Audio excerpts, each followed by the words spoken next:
Are carbs really the enemy? Honestly, it feels like the simple joy of eating has been totally hijacked by anxiety over what's allowed, right? Carbs have kind of become a dirty word in a lot of fitness and nutrition circles.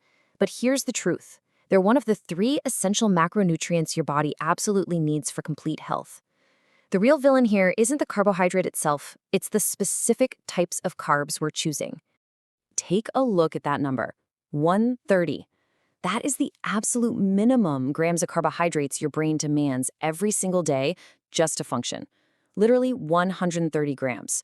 Sure, in a pinch, your body can adopt and run on alternative fuels like ketone bodies if you're starving or doing extreme carb restriction. But your brain, it fundamentally prefers glucose. And here's a crucial point. After we hit 30, we naturally start losing muscle mass. Keeping a solid supply of carbs coming in is actually essential to hold on to the muscle we need to preserve our cognition, our strength, and our immune function. Section 1. The carbohydrate controversy. Let's take a look at the biochemistry. Okay, we need to talk about glycolysis. This is the foundational biochemical pathway happening right in the cytoplasm of your cells to create your primary energy currency. When you eat carbs, your digestive system breaks them down into glucose, which then floods into your bloodstream. Then insulin steps in like a traffic cop, directing that glucose straight into your cells where glycolysis takes over. It is this highly regulated, incredibly complex series of enzymatic reactions that literally cracks open that glucose molecule to harvest its power. Think of this whole process as your body's step-by-step metabolic engine. It takes the food sitting on your plate and turns it into pure, unadulterated cellular power called ATP. If oxygen is in the mix, the pyruvate left over from glycolysis moves into the mitochondria, the powerhouse of the cell. From there, it's converted into acetyl-CoA, hops right onto the citric acid cycle, and generates high-energy molecules like NADH. Finally, the electron transport chain uses those molecules to churn out a massive amount of ATP. This is the exact biological engine that keeps you breathing, thinking, and moving. Section 2. Decoding simple and complex carbohydrates. Let's see why not all fuel is created equal. The absolutely crucial difference here comes down to the rapid, short-lived burst of simple sugars versus the lasting, stable energy of complex carbohydrates. Simple carbs, like your fructose and sucrose, they digest incredibly fast. You get an immediate jolt of energy, which, hey, is fantastic if you're literally in the middle of running a marathon. But if you're not, they're just going to cause massive blood sugar and insulin spikes. On the flip side, complex carbs like sweet potatoes, oats, and broccoli are these long, intricate chains of sugar molecules. Your body actually has to work to dismantle them, giving you a slow, steady trickle of energy.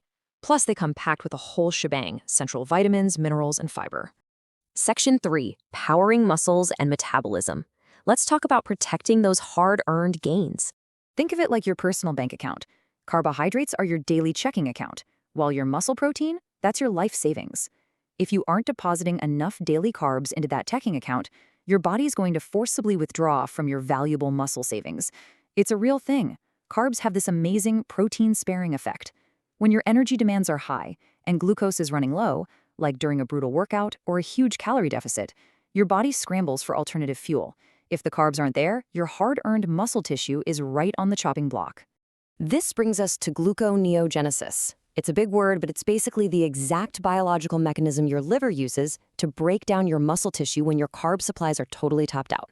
Your liver literally harvests amino acids from your muscles to manufacture glucose, just to keep your brain and body running. So eating enough carbohydrates literally acts as a shield, protecting your muscles from being cannibalized by your own metabolism. And this right here is exactly why post-workout carbs are an absolute game changer.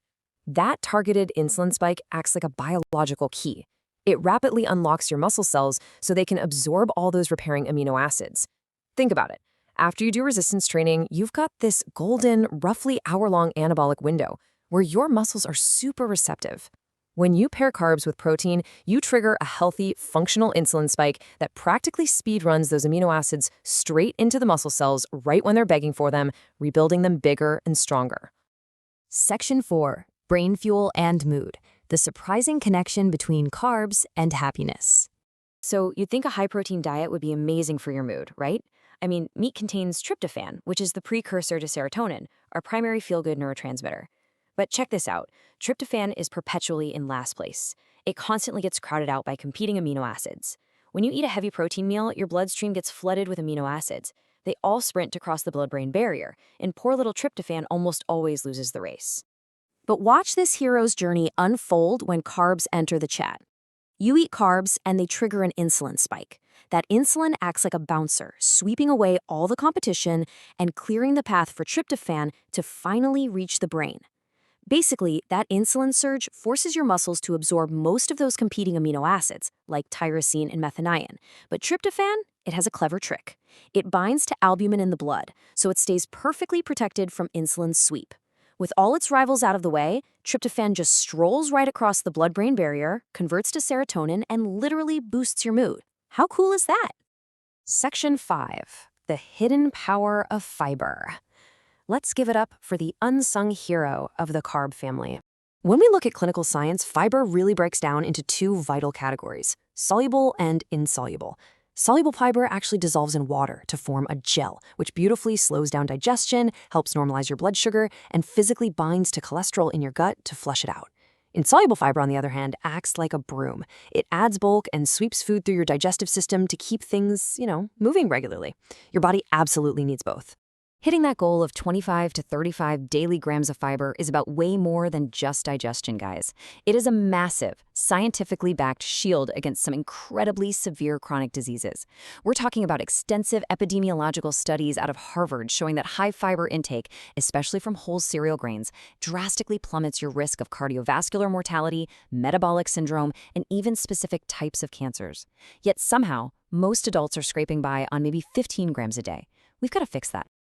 Oh, and let's quickly debunk a really stubborn myth while we're at it. Harvard's large cohort studies proved once and for all that you do not need to fear small seeds or popcorn if you have diverticulosis. For years, folks were terrified to eat these things, thinking they'd get trapped in the colon's pouches. But a massive study tracking nearly 47,000 men over decades found that snacking on nuts and popcorn actually lowered their risk of the diverticulitis flare-up. So enjoy the popcorn. Section 6. Actionable dietary strategies. Let's bring all this science straight into your kitchen. Taking advice from Harvard and the Cleveland Clinic, there are some exact, simple steps you can take right now to make carbs work beautifully for your personal engine. And the best part? You don't need some overly restrictive, miserable diet. You just need to upgrade your fuel. Swap out those highly processed grains for minimally processed ones. Think barley, farro, oats. Eat the whole apple instead of just drinking the juice so you actually get the fiber that stops the sugar spike. It's about smart swaps. Just remember to keep your simple, refined sugars strictly capped at these daily maximums. We're talking 25 grams for women and 36 grams for men, as recommended by the American Heart Association. Listen, added sugars are the true culprits behind metabolic dysfunction, not your healthy, complex carbs. By limiting the refined junk, you're actively protecting your blood vessels from hardening and your cells from developing insulin resistance. It's a huge deal. So by trusting peer-reviewed clinical biochemistry, we can confidently stop fearing our food and start using it for optimal human performance. Carbohydrates absolutely are not the enemy here. They are the preferred premium fuel for your brain, they are the ultimate protector of your hard-earned muscles, and, thanks to fiber, they are the guardian of your gut health. I'm going to leave you with this final thought. Your brain and your body are literal high-performance machines just waiting for the right fuel. So what are you going to choose for your next meal? Is it going to be a processed, simple sugar that burns out in a flash, or a nutrient-dense, complex carb that powers you for hours? The choice is entirely yours. Thanks for hanging out with me on this explainer, and keep feeding that incredible engine of yours with the best fuel science has to offer.